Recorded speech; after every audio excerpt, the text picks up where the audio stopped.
This is Monocle on Fashion, a show on Monocle Radio offering global perspectives and nuanced conversation about the world of fashion and style. I'm Natalie Theodosi, your host and Monocle's fashion director. Welcome to Season 2. We are back after our summer breaks and getting ready for a busy fashion season ahead of us. We've already gotten off to a good start with Monocle's Quality of Life conference, which took place in Barcelona last week, and it included a full day of panel talks. I spoke to Adriana Dominguez about the process of rejuvenating, as she called it, her family business, Adolfo Dominguez, and operating as a luxury business while offering accessible price points. The duo behind Bastida for Work, who specialize on uniforms for the hospitality industry, talked to us about their concept and the power of a uniform, while Barbara Potts and Catherine Sachs joined from Copenhagen to talk to us about their decision to shut Saks Potts last year, which also happened to be the business's best financial year. It was a provocative conversation. Their decision goes against the current obsession with growth or selling to private equity before cashing out, and it encouraged everyone to think about the value of living when you're still having fun. There is this whole fashion system, and it's really a system that goes fast. You need to create 2 to 10 collections each year. The production, the whole supply chain is really intense in a way, and I think creativity isn't something that you force, it's something that you allow, and I really believe that in my next adventure for sure, I would take these creative breaks even more seriously. We're also preparing for Fashion Month, and I'm particularly interested in seeing how London Fashion Week will evolve under the guardianship of Laura Ware, a seasoned journalist and the British Fashion Council's newly appointed CEO. Pre-holidays, I attended a summer party she hosted for the London fashion community, and her plans sounded extremely promising. For one, designers no longer have to pay to participate at London Fashion Week, and she's also working towards bringing more international buyers and editors back to London. Over in Milan and Paris, we will also be closely watching all the creative director debuts, from Louise Trotter's debut at Bottega Veneta to Simone Bellotti's first outing at Jill Sander. My colleague Grace Charlton had a peek at the collection when she visited the Jill Sander showroom to interview Renzo Rosso, president of OTB, the group which owns Jill Sander. And all she could tell me is that it's better than we'd even expect. You'll be able to read her interview with Rosso in Monocle Style Special, coming to your nearest newsstand on September 25th. Of course, this Milan Fashion Week will now be marked by Giorgio Armani's 50th anniversary show, which is taking place at the Pinacoteca di Brera, just a few weeks after its legendary founder's death. September also brought an array of media news, from some divisive September issues to the announcement of Chloe Mal as American Vogue's new head of editorial content, and the launch of Edward Enninful's new magazine, EE72. To discuss all the changes happening in the media landscape, I'm joined by Fernando Augusto Pacheco, our resident expert on all things print and host of The Stack on Monocle Radio. Faye, thank you so much for joining me. It's been such a busy time, a lot of breaking news in the media world, and I can't imagine anyone better to talk about them than you. This is like foreign affairs, with the breaking news, Natalie. I mean, every week there's something different in the fashion world and even in the world of print, fashion print as well. Lots of things changing all at once, but maybe let's start with Vogue. Everybody loves to talk about Vogue, whether they buy the magazine, whether they read it, it's still such a big topic of conversation. So tell me, what do you make of Chloe Mal's appointment as the new head of editorial content, almost replacing Anna Wintour, not quite, but almost replacing her? First of all, I disagree with that title, Head of Editorial. It's not a sexy title. I think many people would agree with me on that one. I believe you're right, yes. Having said that, I think it's a good moment for Vogue to look what do they want to do as well. I think she's very young. She's 39 years old. I think she could inject some kind of new energy to the title as well. And it was interesting, I was reading, because most of the editors, sometimes they choose because of the visuals, of the photo shoots, but she's a writer. So who knows, maybe where she wants to take Vogue. Of course, Anna Wintour will be very much looking at every single detail. But one interesting aspect, Natalie, is that she gave a lot of interviews already saying, she might look at print, perhaps they might not have 10 issues a year, which I believe that's the current one. They have perhaps a little bit less, but will make it more special. What do you make of that? Because there's a lot being said about the future of fashion media in general, but Vogue specifically, because it's no news to anyone that things have not been easy. And is that the right step forward to reduce the amount of issues per year? How do you return to? It's a big question, of course, but how do you speak to editors from all over the world? What do you think is missing, and how would you want to see them return to a sense of excitement? First of all, there's nothing new about that. I think a lot of magazines have done that, sometimes successfully. For example, Elle Brazil, now they're quarterly, and every single issue is a piece of beauty, generally. It's wonderful. There's lots of attention to detail. But having said that, do I want Vogue to go biannual even? No, I don't. I think that we have already amazing biannuals, and I'm sure we're going to mention some of them. Maybe if they can't do 10, at least do 8. I think she can't go too fast and cut everything, because I think the circulation probably went down through the years. But, even if you're in an American supermarket, I still think there's space for a magazine that comes frequently, 2 months even. But I wouldn't make it a quarterly or a biannual. I think that would be a mistake because, as you said, it still has I think people generally like to receive Vogue. They must have so many subscribers, and it would be a big loss for them as well. And I think that's probably the most disruptive thing she said about her plans. But in general, there is a sense of continuity. She's worked in Vogue for over a decade, and let's face it, she's a white, privileged woman who shares a lot of Anna Wintour's aesthetics and values and kind of line of thinking, I think. What do you think? Is that the right way to make the transition happen? Or were you hoping, like I did, to be fair, more of a disruption? I would love to see a little bit more disruption, but even in how the magazine looks like, I haven't been terribly inspired by the most recent covers, I have to say. And even I love how diplomatic yes. you are. Even the latest September issue with Emma Stone, which, is a lovely actress, good name to have it on a September issue, but every single cover these days is behind a studio wall. Nothing's outside. Why Emma Stone couldn't be, I don't know, walking in a palace or on a beach or anywhere else outside the studio.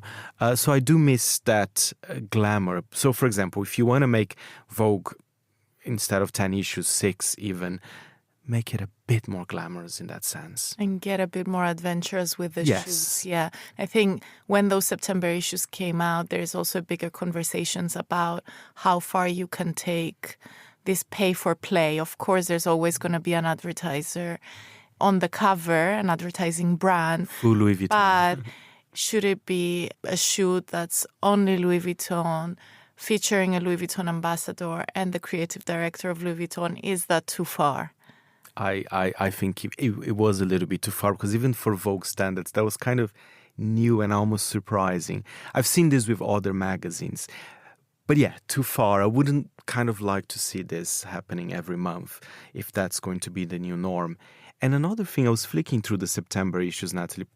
I wonder what you think, because the fashion industry is in a transitional phase. I mean, look, Paris Fashion Week coming up. A lot of new designers are going to showcase their first collection. But even the ads, the campaigns, to me, they feel very muted in a way. no sparkles. I wonder precisely because of that transitional moment, brands are saving up for next year, for the upcoming collections. At least that's what I hope.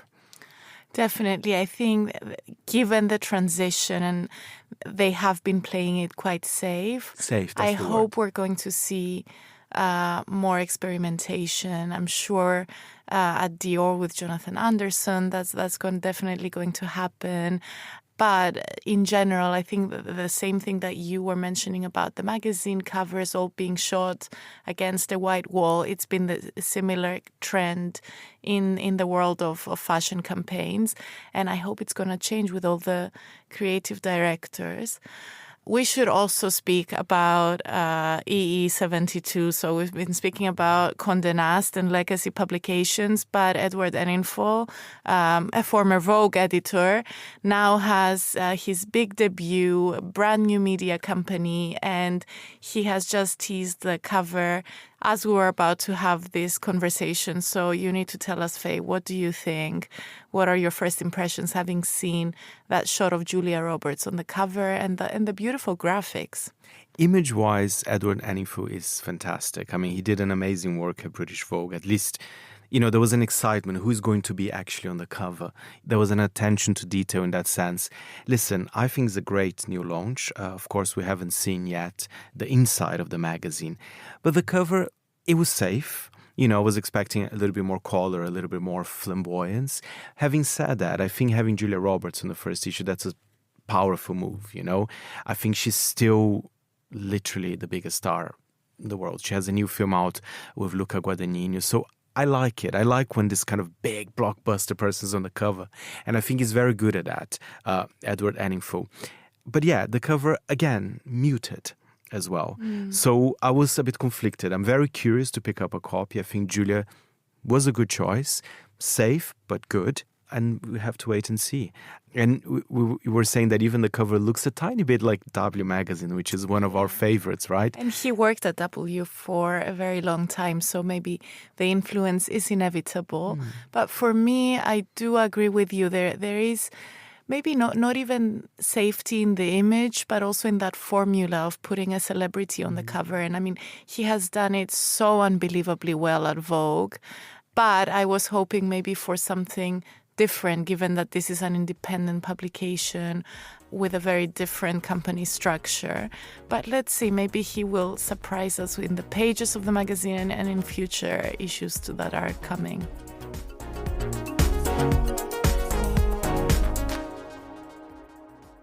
Big thanks to Faye for joining me here in the studio at Midori House. And now, for the main act, we are speaking to Michael Kliger, CEO of Mytheresa and the newly formed LuxExperience, the luxury retail group which includes Mytheresa, Net-a-Porter, Mr. Porter, and The Outnet within its portfolio. Michael was Monocle on Fashion's very first and most popular guest. He's a real visionary who managed to transform Mytheresa from the underling to one of the most prominent e-commerce businesses globally at a time when the wholesale business is significantly challenged. Just as we were recording this episode, Essence, the Canadian e-commerce retailer, filed for bankruptcy protection.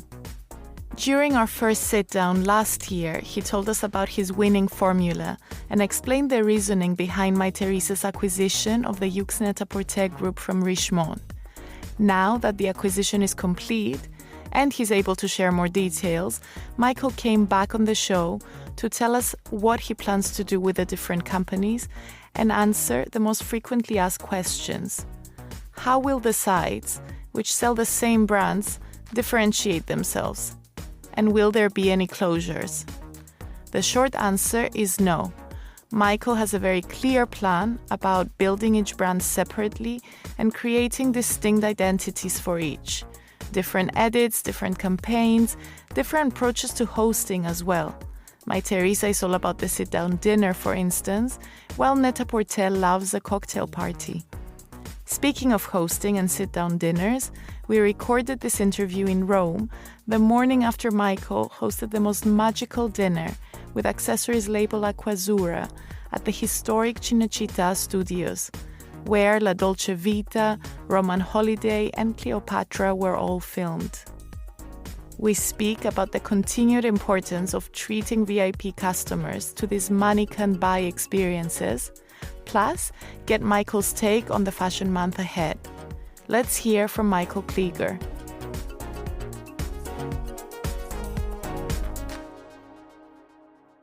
I think the job is very much clear. There is a back of house and a front of house job. Okay.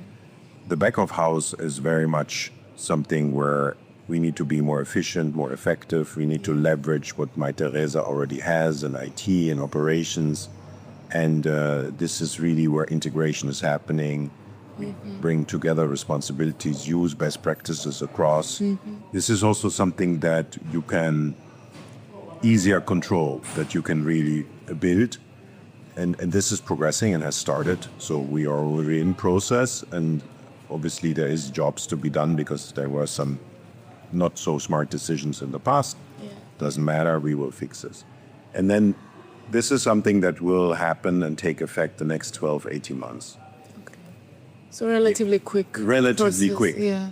The other part is we need to bring back the allure, the desirability, the excitement in terms of assortment, service, and marketing. And also bring back some high quality people. And I'm very happy because we were able to quickly fill key roles at Net-a-Porter, at Mr. Porter, at Yux, of bringing back Claudia Plant, Jeremy Langmead.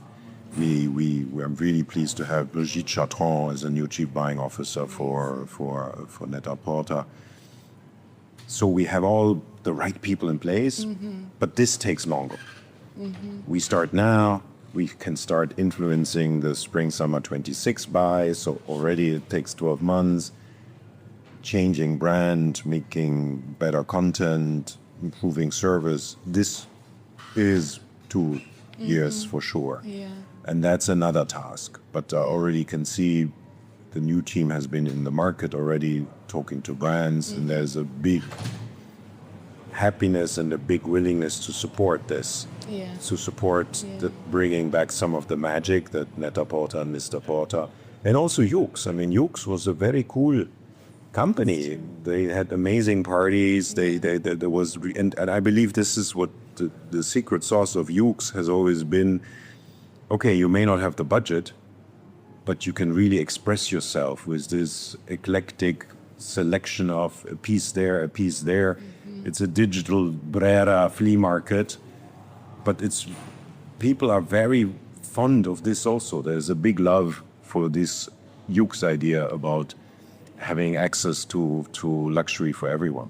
That's so interesting because I think, of course, Net-a-Porter, Mr. Porter, people can see the potential and, of, like you said, bringing back the magic. But it's interesting that you also see potential in Yux. And Definitely. Because I think there is a lot of off-price out there, but Yux was always more than off-price from the beginning. Yux had an art angle.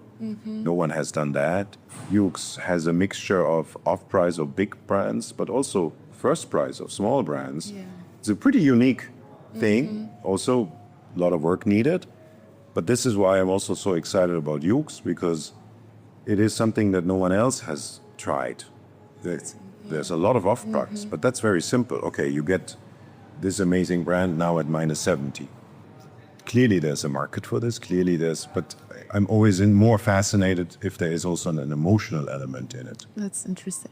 And another big question when it comes to the merger is how will the brands, especially I guess Net-a-Porter, Mytheresa, Mr. Porter, Mytheresa Men, how will they differentiate? Is there too much crossover, or do you see that there are areas where you can share resources, but then also keep them quite separate in terms of branding or strategy, or what's going to differentiate them essentially? Number one, there is the clear strategy to keep them and maintain them separate. So this is really what we want to have, as little crossover as possible. That's why we are hiring separated marketing teams, separated buying teams, separated content teams, even for Mr. Porter, separated from, so different people looking after this. The good news is today people that buy on these platforms, there is less than 10% overlap. So already it is a separate personality. And it's very, I mean, I said yesterday next to someone, she said, oh, I love Net-a-Porter. I only shop on Net-a-Porter. And next to her was someone, no, it's Mytheresa. This is the only one. This is great. This is exactly what we want to. We want to have people that love the one and then maybe don't like the other. And so there is a logic of course, Net-a-Porter will always have a bigger portfolio of brands. At Mytheresa, the logic is you have your favorite established brands, but you find new things in the brands. So you love the Row, you love Prada, you love Brunello, and we will bring exclusives. We will bring capsules from Deutsche, from exclusive products you can't find anywhere else. The logic of Net-a-Porter is much more, show me brands I haven't seen. Bring me new brands, luxury, not contemporary, but we have now this new cool and very luxurious footwear from Italy, or we have this new cool, very luxurious brand from the US. The customer of Net-a-Porter wants actually more discovery on brand side. Bring me new brands, whereas the Mytheresa said, no, I like my brands. I have my favorites, but show me more because I already buy so much, so I need new styles. And also on Net-a-Porter, there is more an appetite for content, for editorial content. That's the magazine heritage of Net-a-Porter and Mr. Porter, and we will strengthen that again. Mytheresa was always light on editorial content. Beautiful campaigns to promote products, absolutely. Beautiful videos to promote, absolutely, but not introducing a new designer, sharing his vision, his story. It's not us. And that's perfect. It needs to stay separate. Of course, full price. Of course, luxury. Of course, really engaging with clients. Same logic, same principles. That's so interesting because I think at first glance, people, the instinct is to say similar brands, it's the same luxury customer, how is this going to work? But the way you explain it, it's actually a very clear vision of how you distinguish it's very different. And I was now in menswear market. I go to Berluti. Yesterday your teams were here. I said, tell me, what did they buy? Very different. So I'm so happy because they need to buy very different. This team bought in our new range of very small menswear bags. The other team didn't like them. So now you're just essentially broadening your scope and the reach that you have in the market. Exactly, because Mytheresa can grow, Net-a-Porter can grow. There's so much opportunity, but what I don't want is that they grow by becoming broader. They should be very precise, very clear. This is the brand for this. And to attract another customer, I need and I want another brand. And I don't want Mytheresa, now we offer also cool, we now also offer this. And because then people say, well, but where's the edit? When you try to speak to everyone, you may end up speaking to no one. Absolutely. What about service? Having been to this incredible event last night and seeing the kind of relationships you build with VICs and the event strategy, has been mind-blowing that the last few years. Do you see that being quite different as well between the different companies, or are events very crucial across every brand? No, I think physical activation is very important. So Net-a-Porter will also do physical activation. But I think also here the vibe is different. I always say the typical Mytheresa event is a beautiful table, a beautiful dinner. The typical Net-a-Porter is a great party, is a great people coming together, music. It's a different way also because Mytheresa is more European. The Net-a-Porter business is more US. When we started to come with our thing to the US, there was, no, people don't like dinners with white tablecloths. They don't like to stay for 2.5 hours. That's not true. Some people like it and some people don't. And so for those people that like to have dinner in Michelin restaurants, to sit down with others, to talk for 2.5 hours, this is the Mytheresa vibe. people that like to come in, big party, meet this, meet that, have great cultural exchange. That's more net-a-porter. So also an event, we need to find a different voice. So, yeah. And I'm curious also now that you've been inside the companies as well, like you said, Mytheresa has been growing so steadily. COVID, all the different fluctuations, Net-a-Porter had struggled the last few years. What do you think went wrong, essentially? No, I think the key mistake, if I say so, was the idea to bring all these different businesses together and create one tech platform. To have the service part, OFS, that serves all these luxury brands, to have Yux, to have Outnet, to have Net-a-Porter, all done on the same way. It's not possible. That's why we say also clearly we want to separate off-price from luxury. Separate does not mean we want to sell it. It just means they need a different infrastructure. They need a different logistics. That was the main problem, and that led to it never worked properly. It costs a lot of money. And that is, of course, a problem. And they lost also customers because the IT didn't work properly. And so they started to have problems in revenue. They started to have problems in cash. And so then when you have COVID, when you have recession, then you are in a not so good space. We were very healthy. And when COVID said, okay, but we are continuing, we will continue, we believe in our customers. When you are successful, it's easy to be steady. If you are not successful, then, we dramatic, change this, cut, not increase. Once you are getting into this difficult, it's very hard to say stay steady, because how can you stay steady? We lose money. You don't stay steady. This was then the next mistake, but I understand why it happened, because if you are under pressure and you say, no, let's stay calm, it's not easy to argue. But it goes back, I think your way of doing things is staying calm and being very specific to who you're talking to, what you're doing, rather than trying to do that's the only way. That's the only way. Yeah. I mean, if customers don't like to wake up every morning and hear a new story, now we are this, now we are that. We are a marketplace. No, we are not a marketplace. We have 2,000 brands. No, we have 1,000 brands. Can't do this. It doesn't sound exciting, but to be a reliable shopping is reliable is important. You don't want to constantly relearn. So we need to bring success back. With success, you can become more steady. I always say, look, to be really successful with customers, you need to have financial success. If you don't make money in a company, then you are not good enough for the customer.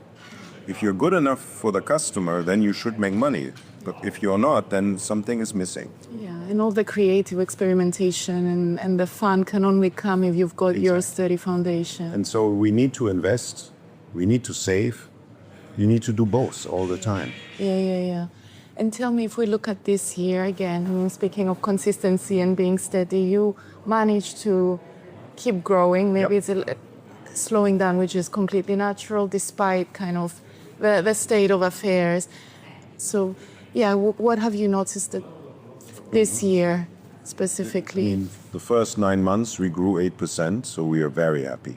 Very happy. As you say, we are used to better numbers, but it's a very volatile world. There's crisis here, crisis there, and I think customers, they like to have someone say, okay, but Mytheresa is still offering me this, and of course we now rely more on the big spenders than in the past. That's the theme at the moment, which will hopefully change once the situation gets better, also economically, that aspiration customers come back. But it is, I think, a combination of, as you say, staying precise, but also having a very healthy customer base. Of course, it's always the same. If I grow 60% the last year was great. This year I have a problem, particularly if I grew not organically, but with a huge push. Because if I used a huge push last year, I need a double huge push this year. So it's much better. We acquired good customers last year. Now they spend more this year. Then you can continuously grow, even if at the moment it's a bit lower than what we as a company are used. But with 8%, we are among the top 5 in luxury at the moment. And of course, people are still spending, your customers, but have you noticed, is there any change in shopping behaviors given kind of the state of the market, the changes in big houses? Are they looking for some different type of brand, different type of product at all? I mean, there are a bit of differences, like this is the success of haute joaillerie and fine jewelry. There's a big, you could see that in additional numbers. I mean, they're very stable. People look for longer term value at the moment. They look, I want to buy something which I can have for longer. That's also a bit of the reason for quiet luxury. It's a strange word. What it really is, I want to buy superb quality, because if I buy this cashmere will look good also for the next 6 years, and not after 3 washings it starts to peel. So I'd rather invest a lot of money, but I have value, and that's the same with jewelry, because you buy stones. And that is a trend that also people that spend a lot look at it and say, okay, but I don't want to spend 6,000 for just one season. And then it's gone. So that's a trend that we have seen. Otherwise, I think it will be very interesting to see how all these changes, as you say, at the houses will happen, because obviously it's the same thing. A lot of houses have seen problems, and therefore they started to change direction, change creative director, change management. There is an opportunity, but it's also a risk that consumers get confused. Okay, where is the Valentino I was looking for? Where is the Balenciaga I was looking for? Because in the end, a lot of the customers are really attached to the style, to the product. They don't know who Demna, Pierpaolo, Alessandro, the fashion crowd knows them. Yeah, but have you noticed that they do notice that the aesthetics are changing, the product is changing? Has that had an impact? Immediately. And therefore, there's huge opportunity, but normally the first 2 seasons are very difficult. I mean, like, I always bought these jackets from McQueen. I always bought these trousers from Chloe. I always loved the blouses. They don't fit. They are different. So that's the mindset of the customer. And then, but if it works, it works. But the success of Hedi took time. I mean, Alessandro at Gucci was a rare exception that within the second season, it was huge success. Normally, it takes time. And I mean, it's not directly related to Mytheresa, but I'm sure you have an interesting perspective on it. Why is it happening, and it happening so much more often, all these changes? And it's creative director, it's CEO and CMO level sometimes. Like, it's too frequent, and there must be a reason, like, if we were to see the root of the problem. No, but the reason is because business is not good. Yeah. From 2008 to 2020, it grew. So only occasionally there were some changes. Now, okay, there's a crisis in China. A lot of the brands relied on China. There was a crisis in tourism. A lot of brands relied on tourism. So numbers don't look good. Yeah. And honestly, often it works. Not always, but often it works. And this is very interesting what we will see now in the second half of Louise, of Demna, of Pierpaolo, of Jonathan, of Mathieu. I mean, there are like 10 big houses. Wow. I'd love to also talk about a little bit more about the beautiful events and look back at what you've done in this year. What were your personal highlights, and also how it seems like they keep evolving. The people that you are involving in them are different now. So how have you seen this year play out, and what were some moments that stood out? No, I mean, I think there are 2 elements. One element is, of course, when you see last night, or when you see the Piazzetta in Taormina, wow, that we are able to have these amazing images. Looks fantastic. But what really is exciting for me is when in Taormina, our clients, then they went dancing up until 3 o'clock in the morning. Or we went to Missoni to Ibiza, but we had a beach pool party where people from lunch until 7 stayed together and had This is where I say, wow, we are doing something good here because people really enjoy themselves. This is not only like, oh, it's a beautiful dinner from Davitorio. No, they have fun. When people say, wow, Michael, this was fun, I know they want to come back. Yeah. And it's that human element or even like fun or being in awe of something that maybe fashion has become so corporate and mainstream that sometimes it's gone away a little bit, but clearly you seem to be bringing it and bringing people together as well. We try. Is also another thing that I find interesting is that you mix clients, Hollywood actors, talent, press in one room. Well, even at the fashion shows, it feels more segregated. Other brands' events are separate for these different types of communities. Do you think that's part of the secret sauce and the success of what you do? No, I mean, I think for us to do a beautiful event is like to do a beautiful assortment. You need to curate. Yeah. The good party is how you mix. This is the key, and that's when you do a private party, who do I invite, who sit next to each other, that's the same. And so hopefully we always have interesting people.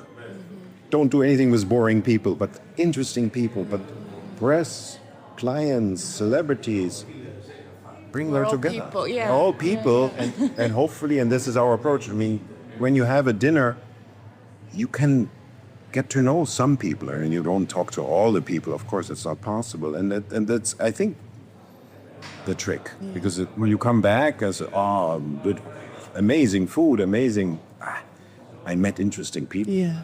And I mean, off of that and all the partnerships that you do, I wonder, is the next step, or do you also see potential in bigger partnerships with these hotel groups, with, I don't know, private jet companies, this kind of clubs, all these things that would take this amazing part of the business to the next level in the future?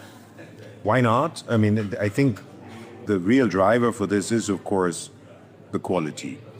So I'm not interested in saying, we have a partnership with Marriott, or we have a partner. Like, we want to have the best places when we go somewhere. So if we go to Taormina, obviously the San Domenico Palace, amazing place. But if you go to Rome, we see, of course, also because Adriano has a bar here. So obviously there are groups out there that have the same mindset. So I think a Rosewood or Four Seasons, you need to find people that have the same mindset. But then you also have like smaller places like a Pelicano or San Ambroise. You know, when you meet people, you know, okay, they get what we are doing. Yeah. And you want to partner with those companies. Yeah. And not just, they have a big yacht, a big plane. No, do they have the same mentality of making people happy? Yeah, similar to how you curate fashion, I guess. And maybe just to wrap, had an interesting conversation earlier with a Japanese kind of veteran retailer who was telling me that we are in an era of post-luxury where it's not similar to what you mentioned actually earlier, that it's less about logo and name and more about quality, and also people searching for craft and more artisanal brands as well, that there's more appetite for that.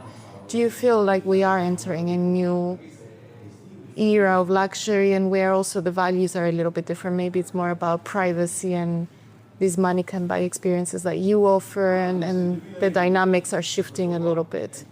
I mean, obviously, we are in a different moment, and people look for different things now. I think what people are looking for is authentic emotions. Mm-hmm. This is what humans, in the end, look for. I mean, once you are fine for survival, for food, then it's emotional benefits. And of course, emotional benefits, they change. I mean, in a time when there's so much crisis out there, you look for stability, you look for reliability, you look for true value. If if the world is in an amazing place and everything is good, like in the 80s, you look for more fun and more exuberance. But this is not a dramatic change. It's just cycles. Will Logo come back? Absolutely. When? I don't know. But there will be a time again when everyone wants huge logo, huge color, and then another time when, no, I want more fabrications of affair. This is like cycles. This is fashion.